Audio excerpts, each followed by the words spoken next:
Cube Radio. Salut, c'est Charles Tran avec l'équipe dans 5 minutes. On s'intéresse aux sciences, à l'histoire et à l'actualité.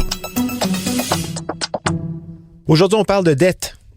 In debt we trust. Cette formule pourrait s'appliquer à nos voisins dont la dette fédérale a atteint un sommet historique de 22 000 milliards de dollars, un montant qui continuera de grimper sous la présidence de Trump malgré sa promesse de campagne d'éliminer la dette nationale dans les 8 ans. Fait-il mieux ou pire que ses prédécesseurs? Pour mieux comprendre la contribution de chaque président à ce montant astronomique, Benjamin Bourque a sorti sa calculatrice. Souvenez-vous, lors de la campagne présidentielle de 2016, reduce our 18 trillion in debt because believe me, we're in a bubble. Le candidat républicain, Donald Trump, promettait rien de moins que l'élimination de la dette nationale dans les 8 ans. 8 ans seulement. Défi de taille, puisque déjà à son arrivée à la Maison-Blanche, la dette s'élevait à 19 950 milliards de dollars. Du jamais vu depuis la Seconde Guerre mondiale. Nous sommes aujourd'hui à mi-mandat et l'écart continue malheureusement de se creuser. Plus 2000 milliards depuis 2 ans. 2065 milliards 536 millions 336 472 et 90 sous, pour être plus précis. Des chiffres qui datent de la mi-février 2019.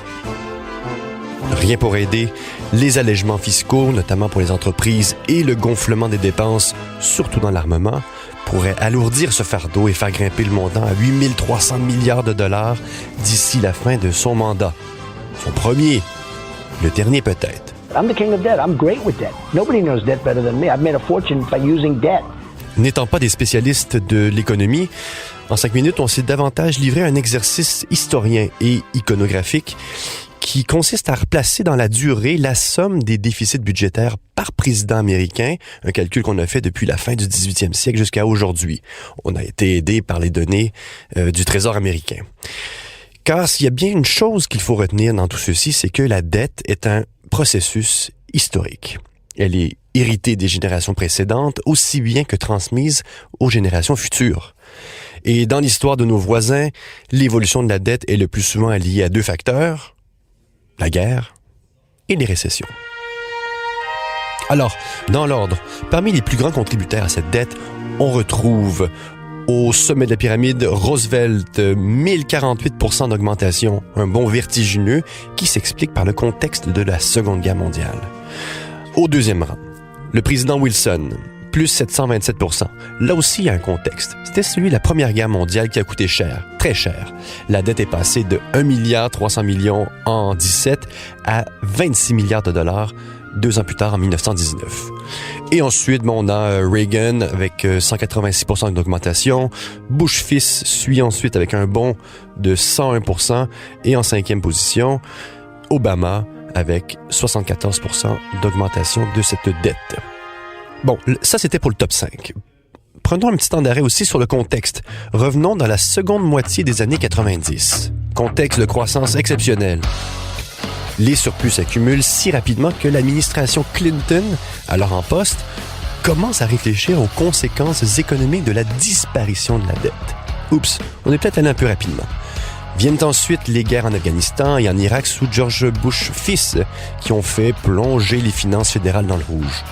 Et cadeau pour Obama, qui hérite de ce fardeau, en plus d'une crise financière, celle de 2008, qui a exigé un soutien considérable de l'État. Les comptes se sont alors lourdement détériorés et la gestion d'Obama est devenue la cible de la critique républicaine. Nous voilà maintenant à M. Trump, et c'est la dernière précision que je voudrais apporter ici. Il y a des différences importantes entre la dette d'Obama, qui a été le sujet de beaucoup de critiques, et la dette Trump. La première, celle d'Obama, donc, s'est vue associée à une crise financière majeure, je l'ai dit, et qui a été maintenue dans un contexte de faible croissance. Quant à celle de Trump, elle a été contractée pour financer une baisse des impôts dans un contexte économique qui était, lui, fort. Alors, qui fait mieux? Qui fait pire? À vous de juger. J'ajouterai en terminant que le 8 août de l'année dernière, la Congressional Budget Office publiait une analyse à long terme de la situation fiscale et économique américaine, selon un scénario dans lequel les politiques actuelles, celles de Trump, étaient appliquées pour les 30 prochaines années. Selon ces observations, la gestion économique telle qu'appliquée par Trump aurait pour conséquence une croissance exponentielle de la dette américaine. Une croissance exponentielle. Déjà qu'on est à 22 000 milliards de dollars, je me demande à quoi ça peut ressembler. Pour info, la dette canadienne, ici, elle se situe à 671 milliards de dollars en 2017-2018, soit 31,3% du PIB. C'est moins que les Américains, mais peut mieux faire. Pour en savoir plus, en 5 minutes, on a publié une vaste étude qui compile tous ces résultats. Vous la trouverez dans les pages Internet de En 5 minutes sur le site du Journal de Montréal. C'était En 5 minutes.